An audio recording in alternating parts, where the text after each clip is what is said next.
example of 1,000 square meters. So that means my building can be a 500 square meter building. So that's the total building. It's all the floors. Okay, regardless of the number of floors, it's still limited to that 500 square meters. So if you want to build 500 square meters on one floor, go for it. If you want to build 500 square meters in 10 floors, then you can also do that. Okay, so again, there's also some restrictions on, how silly you can get with the one floor example, but just for purposes of the math, to show you it doesn't matter how many floors you have, that number is the number maximum that you can build. Okay, regardless of the number of those stories in the building, you can only build 500 square meters on this 1,000 square meter lot if you have an FSR of 0.5. So easy one. We just use that first formula here, that buildable floor area, or the square footage of the building, is equal to the FSR multiplied by the lot size. So the FSR, if they ask you to solve for the FSR, they're going to give you the floor area. They're going to give you the size of the building. And we have a question that's coming for an example for this. They're going to give you the floor area of a building, and they're going to give you the lot size. And then all you need to do is divide that floor area, the building square footage, by the lot size. Okay, here we go. Here's your example. So we're going to use that formula that we just mentioned. Which of the following properties has a floor space ratio of 9? So they're asking you to figure out which one, when you do that division, which one is 9. So you take the total floor area of the building. So you're always dividing building square footage by land square footage for the FSR, because it is how much building you can build per lot. So think of it that way, and you'll never divide it the incorrect way. So we take all the building square footage and we divide it by the land square footage. So for the number one, it's 117,000 square meters for the building and a 13,000 square meter lot. So we divide that and we get our 9.0 FSR. So that is our answer. When we do the other ones, 1,444 square meters of the floor area and 13,000 square meters for the lot, we get 0.11. A lot with an area of 9,000 square meters and the building is 90,000. So you take your 90,000 and divide it by 9,000 to get 10. So close, but not quite. And the last one is that the building has 1,000 square meters and the property has 9,000 square meters. So you divide that one and you also get 0.11. But be careful. Don't get lazy. Make sure that you're plugging in the numbers correctly and you're doing the division properly, because if you flip this one around, you will actually get 9. And you might think, well, I don't know which one is the answer. So eeny, meeny, miny, mo. Okay, so you want to make sure that you're always choosing the correct answer and you know your stuff. So the formulas, the simple formulas here that are in these, law chapters, the math-ish that we call it, super simple stuff. Make sure that you know those formulas really well so that you're always solving them correctly.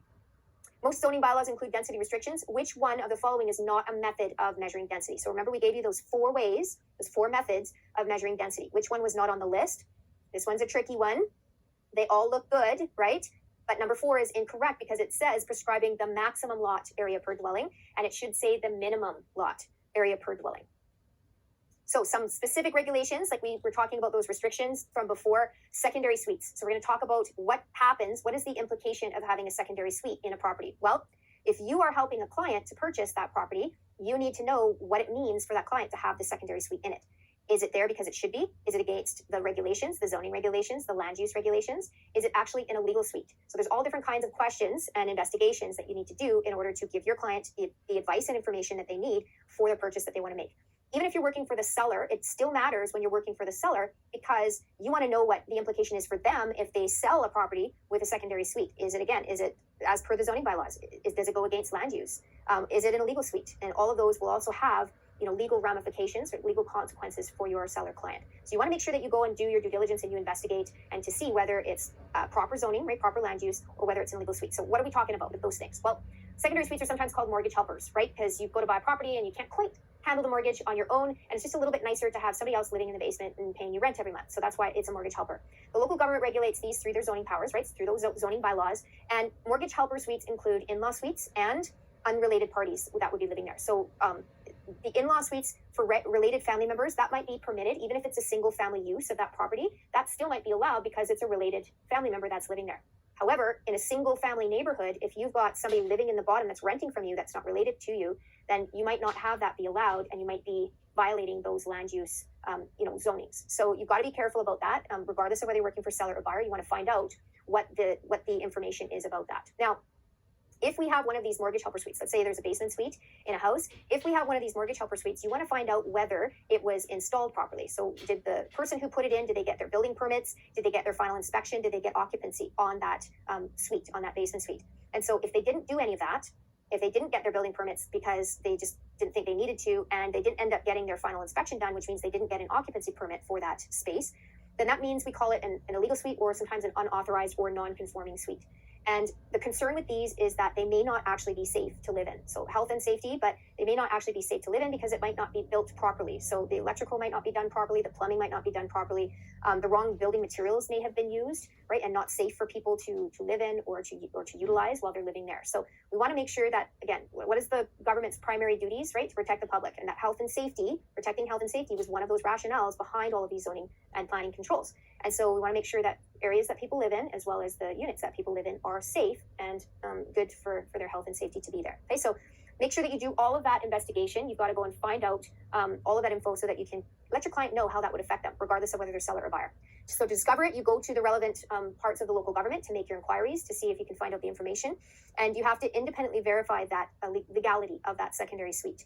Now, that's for you to discover. How do you protect yourself? So if you've done your due diligence, right, how do you protect yourself? If you're working for the seller and you have the listing, don't add the phrase mortgage helper to your listing, because that just advertises to anyone and everyone that there's a secondary suite in that property. And if it's an illegal suite, you might put your seller client in a bad position by disclosing that.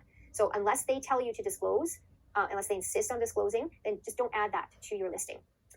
If you're working for the buyer, or even if you're working for the seller, you would add the clause to the CPS to say that the buyer is aware that the property contains that secondary suite, that unauthorized suite, if it's illegal, and so that they take that responsibility, that liability off of your client as the person working for the seller. Now, even if you're working for the buyer, you may want to put a clause in there that says that there is a mortgage helper or secondary suite in there as well. But typically, this is for who is working for the seller.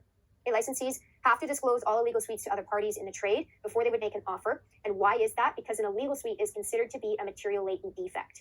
And we said, under the law, under our fiduciary duties, right, to the public, even though they're not our client, it's our duty to disclose material latent defects. So you have to get permission first from your client to disclose that. But if there is an illegal suite in that property, it needs to be told to any potential buyers before they would come and make an offer, because that is a significant fact, right, a significant factor on whether they would be willing to purchase that property or not.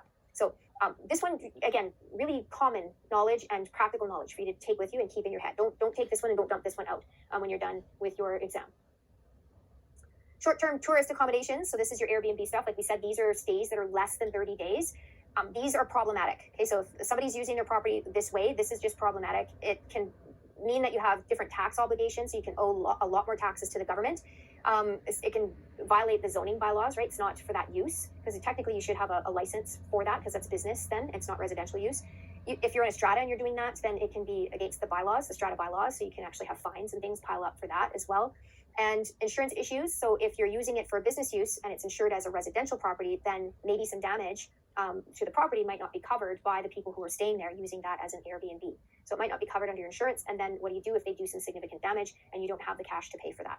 Okay, then in that case, you might not repair it, and then it might not be a safe place for anybody to be in, and there's a whole bunch of different compounding issues for that kind of stuff. Next is rezoning.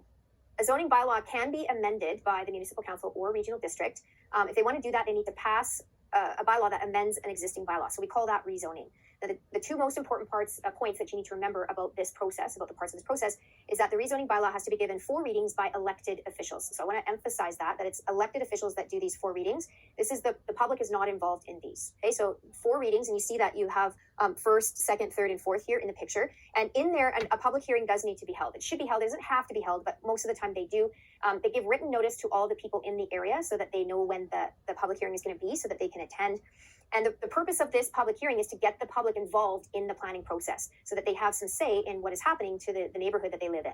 And it gives the people in that area the ability to go to that public hearing and share their grievances, right? Share their concerns and issues that they might have with that neighborhood and the changes that are being proposed in this rezoning. So if a developer wants to change the zoning on a piece of property, develop it and build something else out, then this is the process that they go through. So they submit an application, it's reviewed by staff, then it goes to that first hearing, that first reading, then it goes to the second reading, and then in there in the middle, that's where they would have that public hearing to get them involved, and then through the rest all the way to adoption. Now, the municipality or regional district isn't liable to compensate owners if they have losses in property value based on rezoning. So if one of these rezoning bylaws is passed, or if it's amended, or if it's maybe even repealed and taken away. So it doesn't matter what's happening with it. You cannot sue the municipality or the regional district to say, well, it's your fault that I lost value to my property because of this happening. Any improvements that are required as a result of this being adopted, about one of these rezoning applications being adopted, all of the improvements that would be required for road, sewers, and water lines are installed at the developer at their own cost, right? Usually when we rezone and develop a property, it it means that there's more people going to be in that area, right? They're going to move into that area. There's more people going to work in that area or play in that area, depending on what it is that's being built. And so that means that the current infrastructure, like the existing infrastructure, just isn't usually enough to handle an increase. Sometimes it could, but in most cases that would need to be upgraded or changed. So road, sewers, and water lines, if they need to be upgraded or installed, that is the developer's cost for those. So a property owner is making an application to the municipal council to amend a zoning bylaw. Which of the following steps is not a part of the rezoning process? So number one says the municipal council must vote in favor of the amendment on 4 different occasions, on 4 readings. Yes, that is true. According to the Local Government Act, the municipal council must wait at least 6 months before approving the amendment. This one is the false one. They don't have to wait for a certain period of time, right? The process takes however long the process takes. So it has to go through all of those steps. If it gets through quick, great. If it doesn't, then that is how long the developer needs to wait for that. Okay, so which means numbers 3 and 4 are also part of that rezoning process. So the applicant may be required to donate a portion of their land to the municipality to be used as a park or to pay to widen an existing road. So yes, that is true. And the applicant may be required to give a presentation about the amendment and answer questions from the municipal council at a public hearing. So that is also true. So it kind of gives you some idea of what's going to happen at that public hearing, right? It's basically that the developer, the builder, constructor, they're kind of in the spotlight. They're in the hot seat, as it were, to justify and to make everybody feel better about the changes, the proposed rezoning that they've got that's going through this whole application process. Legal non-conforming use. So this is a situation where a property is being used in a certain way or being used for a certain use that is not actually consistent with the zoning for that property, or it's not consistent with the OCP for that property. So what is this all about? Let me tell you a story for this one. So let's say that you own a corner store in Richmond. And when you first bought that property and built that building to have your corner store there, the zoning that was in that area was business use. It was the light commercial use. And so when you first purchased that property and you built that out and you started your store, you were properly, legally using that property as it should have been used for that business use. But over time, Richmond adopted another OCP and they had different plans for that neighborhood. So they decided, instead of it being business use, we're actually going to convert this area of town to a residential area. Now, what happens? In that situation, are you forced to leave, to rip up your business where all your clients know how to find you and what services you provide? Are you forced to rip up your business and move it simply because the OCP is coming in and changing the zoning in that area? So what is the answer to that? No, you're not forced to move. You can, if you choose to, you can, but you could also apply for a legal non-conforming use of that property, which would let you continue to use that property for your corner store, even though the OCP says it's supposed to be rezoned and changed to a residential use under the OCP. Okay, so if you were given that legal non-conforming use, we say you're grandfathered, so that we use this word a few different times throughout the course. This is one of them. You're grandfathered, and you can use that property for your corner store as long as you have that legal non-conforming use given to you.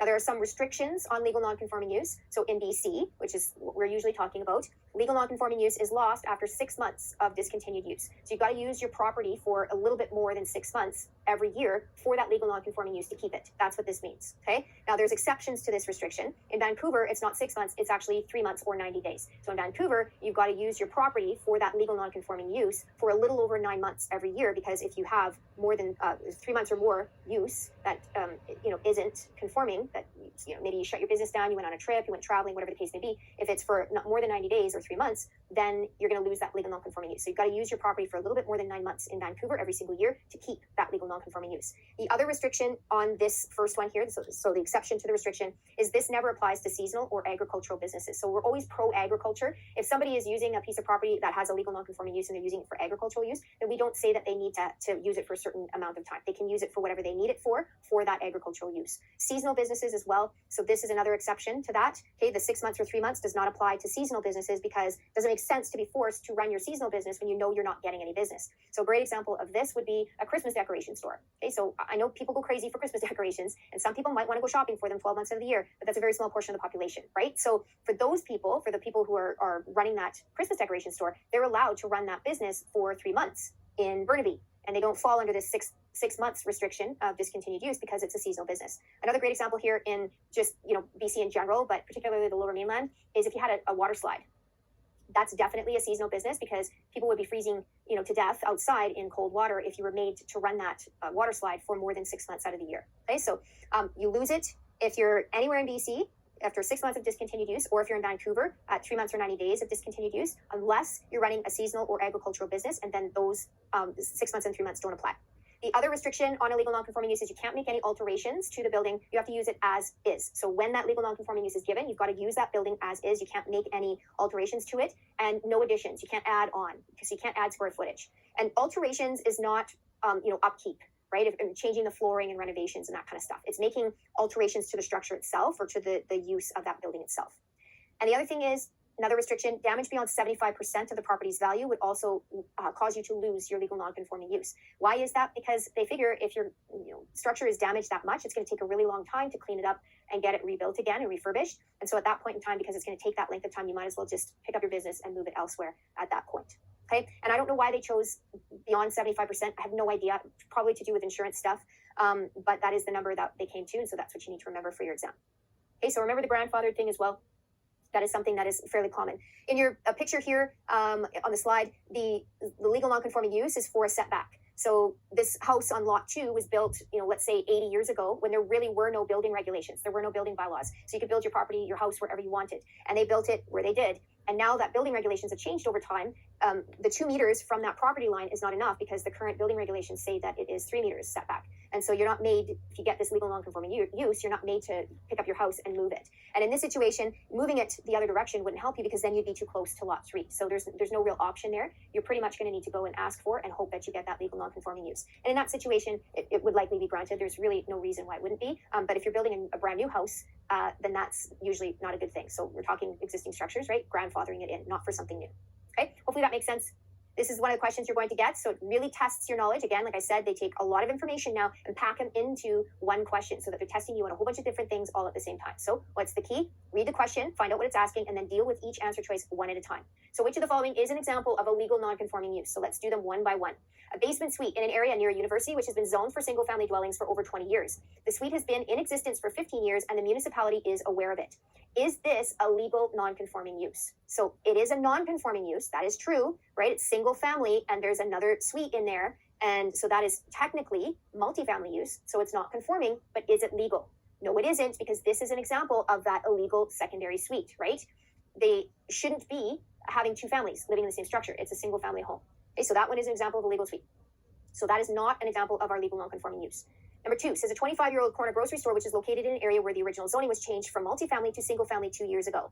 So this one again, figure out whether it's non-conforming first, and then after that, figure out whether it's legal or not. So this one, yes, it's non-conforming because it's got a business use, a grocery store that's in a residential multifamily to single family. Okay, so it's a residential area. So yes, it's non-conforming, but is it legal? No, it's not, because they were non-compliant with the bylaws, with those building regulations, the zoning regulations, even before the rezoning took place. Because regardless of whether it's single family or multifamily, they're still in violation of the use for that property because it's a business. That corner store is a business. Okay, so that is not our legal non-conforming use example. Number 3, a restaurant is located in an area which was originally zoned for commercial use, but 5 years ago was changed to residential use. The restaurant is thriving and the owners are currently expanding the building to accommodate an additional 20 seats. So this one's a tricky one. They were conforming, they were non-conforming and they were legal until they actually started to make that alteration and building onto that property. So they can't actually add on to the existing structure. Remember I said, once you're given that legal non-conforming use, you have to use the building as is. You can't make changes to it. So that means number 4 is our legal non-conforming use, a long-established factory in an area that has just been rezoned from industrial to residential. So this one, yes, they were compliant with the use of that property back when it was industrial, and it's now just been zoned to residential. So they could ask for the legal non-conforming use and get it. So for this one, that one is our example. Board of Variance. So the Board of Variance is established in any local government that has adopted a zoning bylaw. So that's pretty much every local government, but there's maybe a few that haven't. So we have to have this Board of Variance to determine whether following that zoning bylaw is causing an undue hardship for anyone in that area. The Board of Variance can grant a minor variance, so something that's very, very small, and it's only in relation to siting, size, and dimensions of buildings. That's it. That's all that they can do. So they can't amend or change the bylaws. That change is too significant. They don't have that power, right? Only the municipal government or a regional district has that power, like we said before, with that rezoning process, okay? Board of Variance can't do that. The only thing the Board of Variance can do is a minor variance about certain things. So let me tell you a story. I actually know somebody who decided that they wanted to do a project for their backyard. They wanted to make their backyard kind of an oasis, a recreational, entertainment area so that they could have friends and family over all the time. And it started out as a very minor project to build a deck and have a barbecue and that kind of stuff. And the guy that I know, he just kind of goes all out, goes overboard sometimes. And so by the time he got this whole thing planned and said, oh, I want to add this and I want to add this and I want to add that and I want to do this, his wife was saying, no, I don't think we should do it. I think you should go and get somebody else to do it. I don't want you to do it. He said, no, if I do it, we'll save a lot of money. She didn't want him to do it because there was some issues that, she needed some support from him and she didn't want him to be all occupied by this. He finally convinced her to do it, to allow him to do it. She wasn't really happy about it, but he convinced her because he said, oh, I could get it done in 2.5 months or 3 months, and then I'll be more than fine to help you with your projects after that. She said, okay, fine. If you can get it done that quick, then that's great. Well, guess what happened? It took a lot longer than the 2.5 to 3 months. It ended up being about 5 months. And they actually missed, the summer season, most of the summer season for entertaining and socialization anyway. And she was not very happy with him. But he finally finished it. And I think it was probably in, like early September, where we still have some sunny days. So they had a little bit of time where they could enjoy their back patio and deck and barbecue area. So he gets it all done within a couple of days of the project finishing. And keep in mind, he's gotten final inspections. He got his building permits and everything, and he's gotten final inspection and everything. And a couple of days after he gets everything finished, and finally the last potted plants and the last deck chairs and everything all placed on that new patio, he gets a knock at the door. And it's a government employee that's come by to tell him that he has a non-conforming use because his deck is too big on one of the sides. And he said, well, how do you know that? And he said, well, one of your neighbors reported you. And he knew exactly which neighbor it was. And he said, well, why would everybody wait until the end of that? And I actually got an inspection, like everything you guys said, the inspector said everything was okay. He said, well, sometimes inspectors miss those kinds of things. And apparently it's not very much, but can I come in and measure? So he said, yeah, sure, come on in and measure. I might as well find out whether it's actually non-conforming and it's not correct. So the government employee measured, and sure enough, it was just under 6 inches too big on one side. So he had deck that was built 6 inches too wide on one of the facets of that deck. So he asked the guy, what can I do? You don't understand. You don't understand my personal life right now. Like, my wife is about to divorce me because I've done all this work. I've taken way too long, and I have no idea what is going to happen if I tell her that I need to start the project back up again because I need to cut off a bunch and redesign and all this kind of stuff. And the guy suggested to him, well, you could go down to the Board of Variance and you could ask them to give you a minor variance on the size of your deck. That's exactly what he did. He went down there. He made his case. He actually made a very good case to say, hey, you're going to cause my wife an undue hardship. You're going to cause our relationship stress. I don't know what's going to happen. So please, please, please grant me this minor variance. They did. When he got home, he made sure that when he enjoyed his first, beer on the back deck, he did it facing the neighbor that he knew had reported him. So that's a practical, real life example of what the Board of Variance can do. Now, they can't say, you can't build this building or you can't do this or those larger things, because that would be amending or changing bylaws. But they can grant that minor variance in relation to siting, size, and dimensions only. Okay, so remember all those details. They like to jumble up the Board of Variance with one of the other things that we're going to talk about later on. So just keep that in mind, sort of tuck that away, and I'll mention it again later. A Board of Variance is what? Is it a provincial board charged with the responsibility of seeing that actions by municipalities comply with the Local Government Act? Whew, that one is really long-winded. So if you're not sure, you can continue on. We'll see if there's a better option, a more clear option. Is it a board established by municipalities with the power to amend property assessments? So hopefully you realize they can't change property assessments for taxation purposes. That's not their job, not their role. Is it a board established by municipalities to determine whether a zoning bylaw creates undue hardships on property owners? That's the one. So that is the one we need. It's not a provincial board. It's a local board to start with. Okay, so it's not about compliance with the Local Government Act, but the local board, provincial board tells you it's false right off the top. And number 4 is also false. So this is not what they're about. It's not a board established by municipalities to settle boundary line disputes between private parties. Again, they can only do minor variances. So they couldn't actually say, well, let's move this property line over here. That isn't within their scope or within their role. The next topic that we're going to talk about is about permits. So the Local Government Act provides for these permits. These permits allow a local government to vary the provisions, so allow differences in the zoning bylaws or subdivision servicing requirements for developments that are occurring. And they do this, they grant these on a case-by-case or a site-by-site basis. So these are not given to anyone and everyone that asks. You have to actually ask to be given them. Now, there are many different types of permits that might be required before you can do something to change, to rezone, to build out a property. We're going to just talk about these 3 because these are the ones that are what we're concerned with when we're trying to help our people buy and sell properties. So the first one we'll talk about is a development permit. Development permits allow a specific development to occur on a property. So they're used to manage development areas that have special needs or special conditions. Now, what do they mean by that? Special needs or special conditions are about protection of the natural environment or promotion of water or energy conservation. If somebody wants to do a development for a resort, or if somebody wants to do a development for some extensional residential area. So in all of those situations, that would be a significant change to that.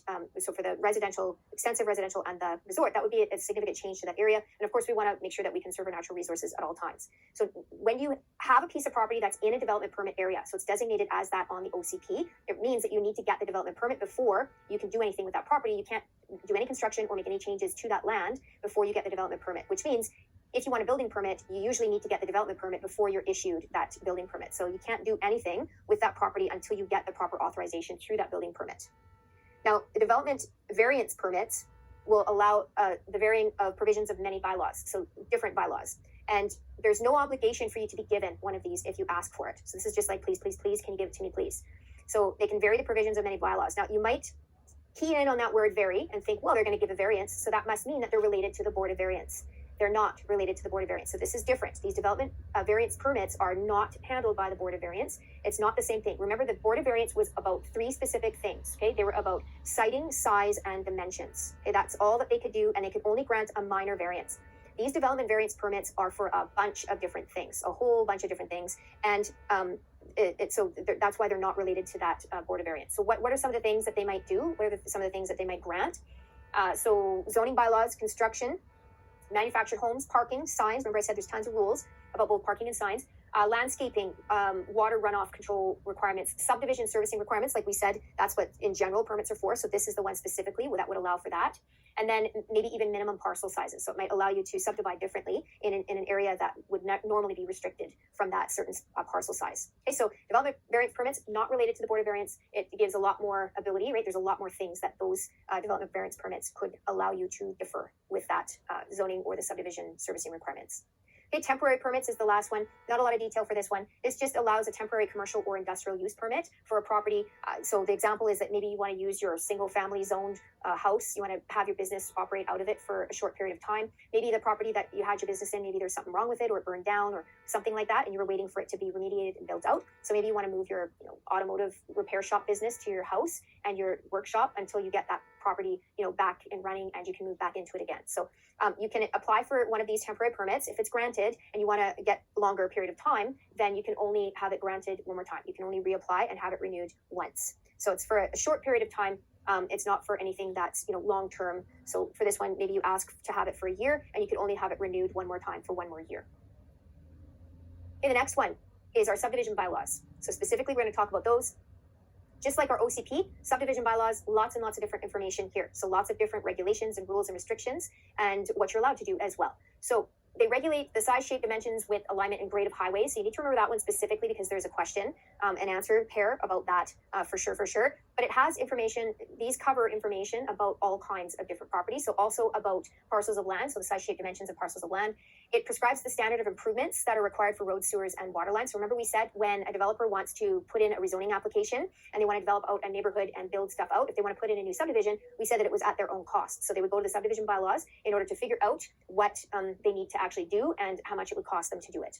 It may require that the subdivider provide roads within the subdivision as well as street lighting, underground wiring, water, sewer, drainage systems, fire hydrants. So all the things that make the neighborhood functional, right? You need to have lights, you need to have fire hydrants, you need to have water that's going to all the houses, you need to have roads and sidewalks for people to have access. So all of those different things, everything that kind of makes that neighborhood or that subdivision function. And they also might be required to dedicate up to 5% of the land for park purposes and to protect riverbanks. So again, this goes back all the way to the beginning of when we were talking about what are the rationales behind these planning controls. What are the rationales behind having subdivision bylaws? Is to protect our natural resources. And so you see how it kind of ties in, right? Together, going back to all of that information that we talked about already. So make sure that you know this list. I know it's long. I know that it seems overwhelming, but practice, right? You come back and review a bunch of different times and tell yourself a story, right? Look at the picture, tell yourself a story. Well, if I want to develop this property, what would I go through? And try and incorporate everything that's here on this slide into the story that you would have about yourself building a subdivision or building, a neighborhood of houses.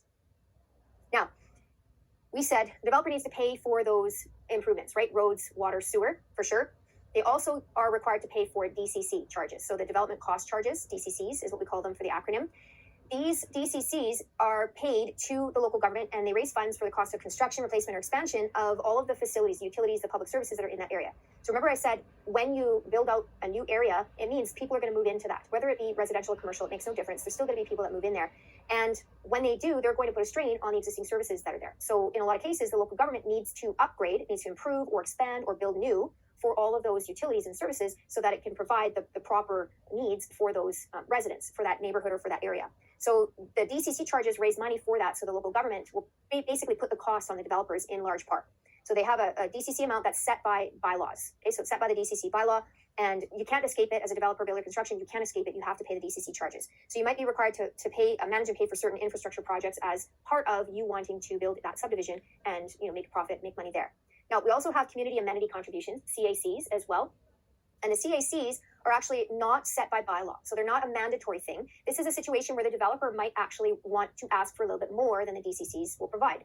So the developer has to pay the DCCs, but the local government says, well, we think you should give us a little bit more money and we think you should give it to us for this or that or the other thing.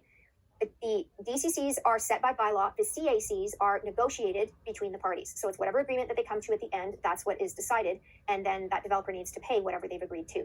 And so that is kind of part of the bargaining process in being able to do some of the things that you want with that subdivision. Maybe they might require you to pay some extra CACs in order to give you some of the things that you want or allow you to do some of the things that you want to do.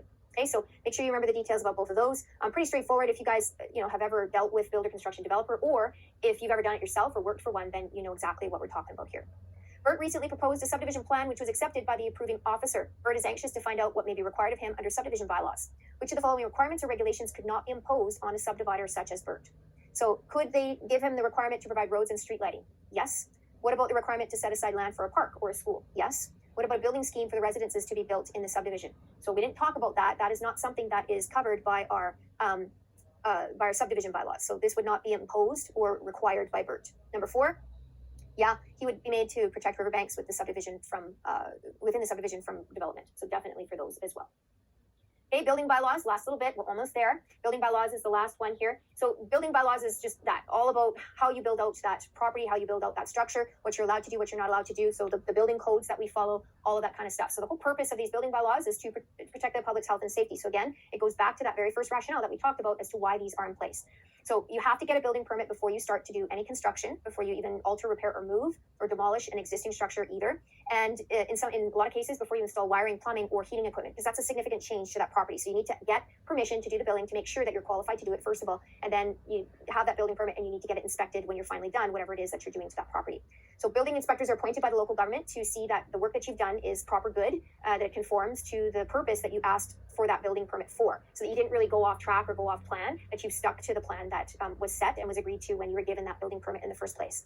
BC Building Code and the National Building Code we follow, these are there to ensure that the professionals that are building are actually professionals and that they're qualified to do that they comply with the codes that are set. And the community charter allows notices to be put on title, so to be noted on title, warning potential buyers or mortgagees, so lenders, that the code has been contravened, so that it hasn't been followed or a bylaw hasn't been followed as far as the building of that structure or the alteration of that structure. So the notice is not, it's not a charge, it is just a notice put on title. So just lets people know, hey, there's something going on with this property as far as the building codes, and maybe you should check into it to make sure that you're covered and you know the information before you choose to purchase it, for instance.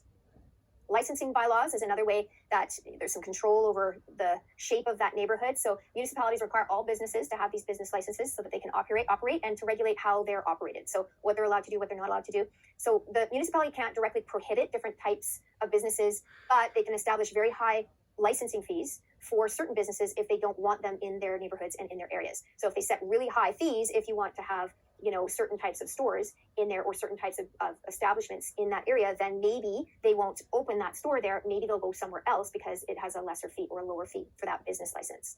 Okay, the zoning bylaws will provide information as to whether the business can actually be there in the first place. So you've got to see whether you're allowed under the zoning to have that business first, and then get your business license when you want to move in and start running that business. Okay, local governments execute planning controls through the use of 3 principal types of registration. Which of the following is not one of these regulations? So hopefully remember, we have our subdivision bylaws, our building bylaws, and our zoning bylaws. So not vacant sites bylaws. That's no such thing for that one. Okay, that's it. You made it. Some interesting stuff in here. It's practical, right? It's helpful actually, even if you're not licensed. But for you guys, it's going to help you. Some of this information you're going to want to keep with you. Make sure you get to those quizzes within a couple of days. It's best. If you can't get to it until the weekend, that's fine too. But make sure that you go back regularly to review, or else you're going to forget the information before you get to the end of your course. Okay. Thank you very much for watching, and I will see you in the next video.